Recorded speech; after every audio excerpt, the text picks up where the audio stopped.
இயேசு கிறிஸ்துவின் நாமத்தினால் உங்களுக்கு என் அன்பின் நல்வாழ்த்துக்கள்.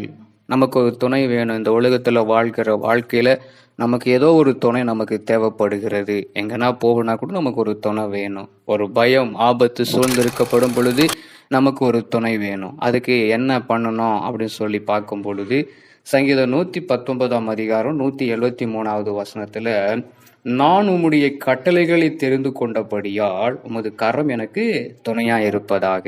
அல்லேலூயா. அழகான வார்த்தையில், நான் உம்முடைய கட்டளை நான் தெரிந்து கொண்டேன். நான் எதை தெரிந்து கொண்டதுனா, இதை தெரிந்து கொண்டதுனால உம்முடைய கரம் எனக்கு என்ன பண்ணும், துணையா இருப்பதாக சொல்லி இங்க பக்தன் சொல்றதை பார்க்க முடிகிறது.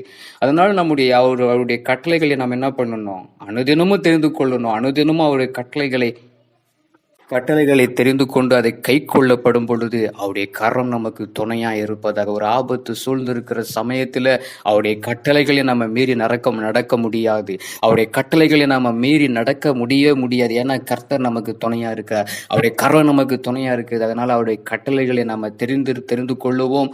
கர்த்தருடைய வார்த்தையின்படி இந்த வார்த்தை உங்கள் வாழ்க்கையில அற்புதங்களை செய்து இப்பயாவது நம்ம அந்த கட்டளைகளை தெரிந்து கொள்ளுவோம். எத்தனையோ கட்டளைகள் நமக்கு கொடுக்கப்பட்டிருக்கிறது.